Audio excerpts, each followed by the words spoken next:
என்னோட கருத்து இந்த சமூகத்துக்கு பயனுள்ளதாக இருக்குன்னு நினைக்கிறவங்க மட்டும் இந்த மூவேந்தர் மீடியாவை சப்ஸ்கிரைபிள் பண்ணிவிட்டு பெல்லைக்கான ஆள் கொடுத்து ஃபாலோ பண்ணிக்கோங்க. நன்றி. மூவேந்தர் மீடியா நேயர்களுக்கு வணக்கம். தொடர்ந்து நம்மளோட மூவேந்தர் மீடியாவில் பல்வேறு அரசியல் கட்சி தலைவர்களையும் இயக்கத்தோட தலைவர்களும் வந்து நேர்காணல் எடுத்திருக்கோம். இன்று நம்மளோட மூவேந்தர் மீடியாவில் இணைஞ்சிருக்கு யாருன்னு பார்த்தீங்கன்னா, இந்திய சுதந்திர போராட்ட வீரர், பல்லாதிக்க நாயகர், தேசிய தலைவர் வே. இமானுவேல் சேகரனார் ஐயாவுடைய குடும்பத்தார் தான் சந்தித்து நம்ம ஒரு சில நேர்காணலாக வந்து எடுக்க போகிறோம். அதாவது ஐயா இமானுவேல் சேகரனார் பற்றி பல கேள்விகள், அவர்கள் குடும்பத்தை சம்பந்தமாகவும், அவர் ராணுவ பணியில் இருந்தாரா இல்லையா, இல்லை அவங்க குடும்பத்தில் வந்து வாரிசு இருக்கா இல்லையா, அவரோட உண்மையான புகைப்படம் இருக்கா இல்லையான்னு பல கேள்விகள் இந்த மக்கள் மத்தியிலையும் பிற சமூக மத்தியிலும் வந்து எழும்பிட்டு இருக்குது. இதை அந்த தியாயாரோட குடும்பத்தை வச்சு தான் சில விஷயங்கள் வந்து மக்கள் பார்வைக்கு கொண்டு வரணுங்கிறதுக்காண்டி இன்று கோவையில் வந்து அண்ணன் ரமேஷ்குமார் அவர்களை சந்தித்து ஒரு நேர்காணல் எடுக்க போகிறோம். எந்த மாதிரி விஷயங்கள்லாம் சுவாரஸ்யமாக வந்து அண்ணன்ட்ட கலந்துரையாட செய்ய போகிறோம் அப்படின்றத வந்து பார்க்கலாம். அண்ணே வணக்கம்ண்ணே. வணக்கம் தினேஷ், வணக்கம். எப்படி இருக்கீங்க? நலமாக இருக்கேன். அப்புறம் ஐயாவோட இந்த 67ஆம் ஆண்டு குருபூஜை விழா வந்து சீரும் சிறப்பாக நடைபெற்று முடிந்தது. இந்த சமூக மத்தியில் பல கேள்விகள்லாம் வந்து இருக்குது. அதற்கு முன்னாடி முதல்ல ஐயாவோட குடும்பத்தை பற்றி அடையாளப்படுத்திக்கோங்க. முதலாவது என்னுடைய குடும்பத்தின் சார்பாக நம்முடைய சமூக தலைவர்கள் அனைவருக்கும் என் வணக்கத்தையும் வாழ்த்துக்களையும் தெரிவித்துக் கொள்கிறேன். ஏனென்று கேட்டால் 67வது வீர வணக்க நாள் அன்று பல லட்ச மக்கள் தியாகியினுடைய தியாகத்தை போற்றும் வகையில் அவருடைய செயல்பாடுகளை அறிந்து, அவருடைய உணர்வுகளை அணிந்து அவர்கள் வந்து வீர வணக்க நாள் அன்று புகழஞ்சலி செலுத்தினார்கள். அவர்கள் அனைவருக்கும் கடக்கோடியில் இருக்கக்கூடிய சாதாரண குடியான நம்முடைய தேவேந்திர குல ஒவ்வொருவருக்கும் என்னுடைய வாழ்த்துக்களையும் வணக்கங்களையும் நன்றியும் தெரிவித்துக் கொள்கிறேன். அது மட்டுமல்லாமல் இந்த மூவேந்தர் மீடியா சீரும் சிறப்புமாக சமூக வலைதளங்களில் நாம் சமூகம் சார்ந்த நிகழ்ச்சியில் எடுத்து கொண்டு போகிறீங்க, ரொம்ப வாழ்த்துக்கள். அது மட்டுமல்லாமல் சமூகத்தில் உள்ள பிரச்சனைகளுக்கு நீங்கள் கருத்தியல் ரீதியான சில விவாதங்களை கொடுக்கிறீர்கள். அது மட்டுமல்லாமல் நீங்கள் பொதுவான விஷயங்களையும் நீங்கள் மக்களுக்கு எடுத்து செல்ல வேண்டும். ஏனென்று கேட்டால் தேவேந்திர குல வேளாளர் மக்கள் அரசியலில் படுதோல்வி அடைந்துள்ளார்கள். நாம் அரசியலாக்கப்பட வேண்டும் என்பது யதார்த்தமான உண்மை. இப்போ முதற்கட்டமாக நம்முடைய மக்களுக்கு எல்லாரும் நன்றியை தெரிவித்தாச்சு.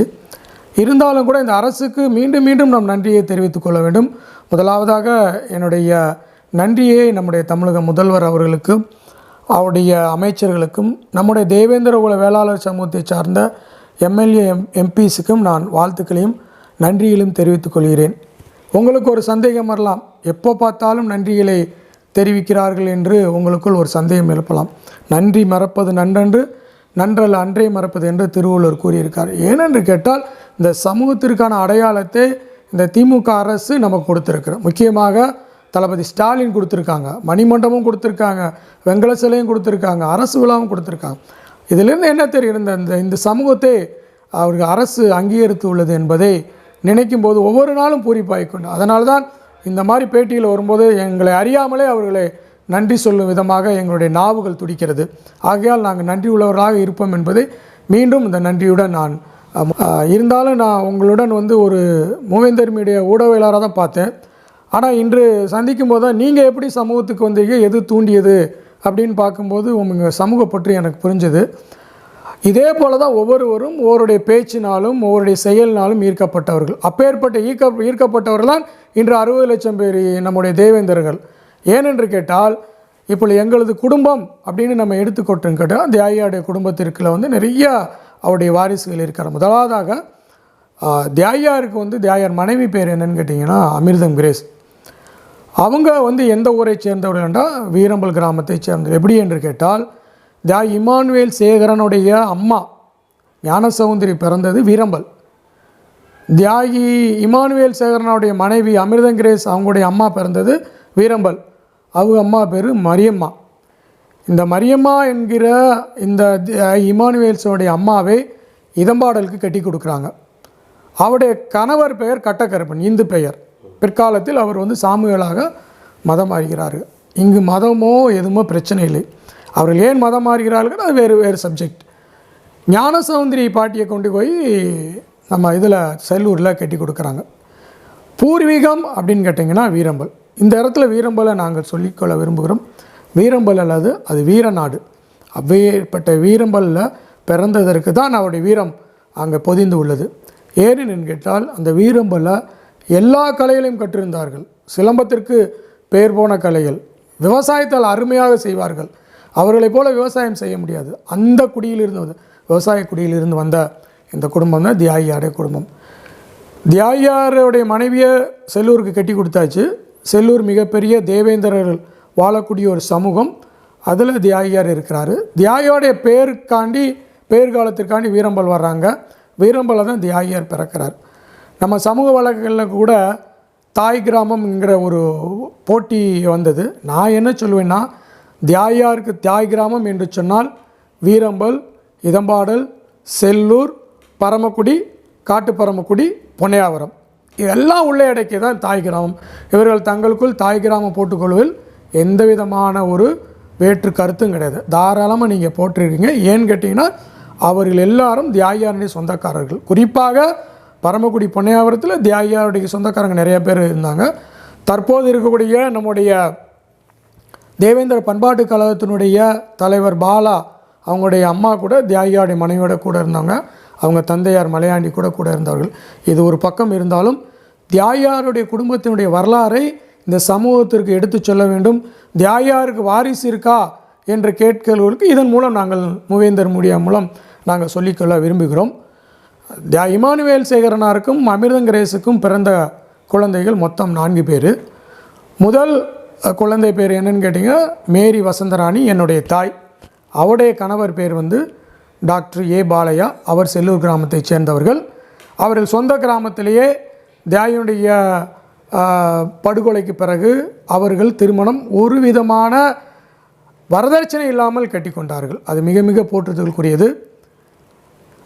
இமானுவேல் சேருடைய மூத்த மருமகன் டாக்டர் பாலையா மேரி வசந்தராணி.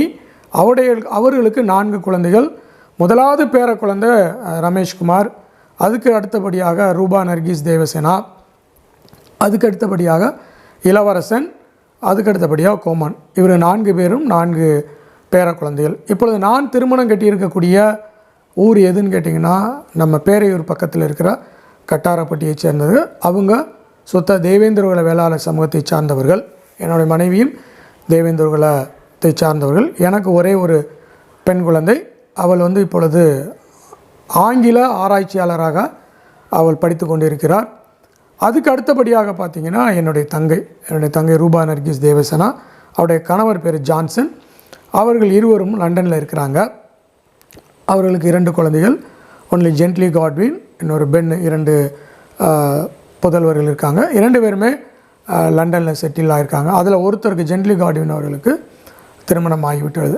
அதுக்கு அடுத்தபடியாக பார்த்திங்கன்னா எங்களுடைய குடும்பத்தில் இளவரசன். அவர் வந்து பொறியாளராக இருக்கிறார். அவருடைய மனைவி பேர் வந்து குணா பெர்ஷியால். அவருக்கு வந்து பத்ராயிருப்பு பக்கத்தில் புதுப்பட்டி என்ற கிராமத்தில் திருமணம் பண்ணியிருக்கா. அவங்களும் தேவேந்திரகுல வேளாளர் சமூகத்தை சார்ந்தவர்கள். அவர்களுக்கு ஒரு மகன் உண்டு, ஜேபஸ் வெஸ்லி. அவர் லண்டன் அமெரிக்காவில் மருத்துவம் படித்து கொண்டிருக்கிறார். அதுக்கு அடுத்தபடியாக டாக்டர் கோமகன். அவர் ஒரு கால்நடை மருத்துவராக இருக்கிறார். அவர் நெய்வேலியில் பணிபுர. அவருடைய மனைவியும் ஒரு கால்நடை மருத்துவராக இருக்கிறார். அவருடைய ஒரு மகள் உண்டது, ஆராதனா. அவள் பள்ளியில் படித்து கொண்டிருக்கிறார். இது எங்களுடைய குடும்பத்தை சார்ந்த ஒரு நிகழ்வு. அடுத்தபடியாக இமானுவேல் சேகரனாருக்கு 2வது பெண் குழந்தை பாப்பின் விஜயராணி.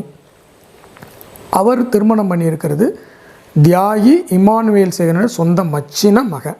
அப்படி என்னவென்று கேட்டால், தியாகியார் மனையுடைய அண்ணன் மகன். தியாகியாருடைய மச்சின பேர் தங்கப்பன். அவருடைய அண்ணன் மகனை தன்னுடைய மாமா மகளை கட்ட வேண்டும், அவர்கள் வாழ்வு கொடுக்க வேண்டும் என்ற நோக்கத்துடன் அவர்களும் தேவேந்திர வேளாளர் சமூகத்தை சார்ந்தவர்கள். ஒரு பைசா இல்லாமல் கூட வாங்காமல் கூட மலேசியாவில் திருமணம் பண்ணிக்கிட்டாங்க.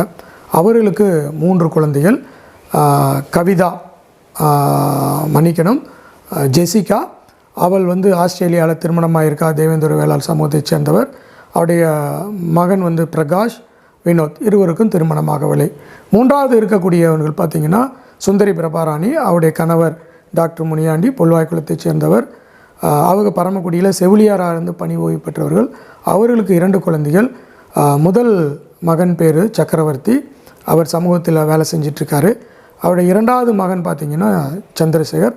அவர் வந்து ஒரு பொறியாளர். அவரும் திருமணம் ஆயிடுச்சு. அவர் கட்டியிருக்கக்கூடிய பெண்ணும் வந்து சித்ரா, அவங்களும் வந்து பார்த்திங்கன்னா தேவேந்திர குலத்தை சார்ந்தவர்கள். அது மட்டும் இல்லாமல் அவங்க ஒரு பேராசிரியராக மதுரையில் பணிபுரிகிறாங்க. இது 3வது தியாயாருடைய குழந்தையுடைய வாரிசுடைய விவரம். 4வது பெண் குழந்தை யாருன்னு கேட்டிங்கன்னா ஜான்சி ராணி. அவர்களுடைய திருமணம் எவ்வாறு நடந்தது என்று கேட்டால், தியாகி இமானுவேல் சேகருடைய 2வது மகள் மலேசியாவிற்கு திருமணம் ஆன பிறகு 4வது எங்கள் சித்தியனுடைய கணவர் மலேசியாவில் பொறியாளராக இருந்தார். அவர் தியாகியினுடைய தியாகத்தை உணர்ந்து இந்த குடும்பத்தில் திருமணம் பண்ண வேண்டும் என்ற ஒரு நோக்கத்தோடு அவர் எங்களுடைய சித்தி, அதாவது பாப்பின் விஜயராணி அவர்களிடம், நான் உங்கள் தங்கையை திருமணம் செய்ய விரும்புகிறேன், எந்த விதமான வரதட்சணை வேண்டாம், நான் தியாகி இமானுவேல்ஸனுடைய தியாகத்திற்கு நாங்கள் மரியாதை கொடுக்க வேண்டும், என்னுடைய சொந்த ஊர் சிவகங்கை பக்கத்தில் இருக்கக்கூடிய கிராமம், நானும் தேவேந்திர குல வேளாளர் சமூகத்தை சார்ந்தவர் என்ற ஒரு நல்ல நோக்கத்தோடு அவர் என்ன பண்ணார், திருமணம் செய்து கொண்டார். அப்பொழுது இங்கேருந்து மலேசியா செல்ல வேண்டும் என்றால் நமக்கு விமானங்கள் கிடையாது, கப்பல் மூலம்தான் சென்றாங்க. 4 நாள் 5 நாள் ஆகும். அப்பொழுது அவங்களே டிக்கெட் போட்டு அவங்களே திருமண காரியங்கள்லாம் பண்ணாங்க.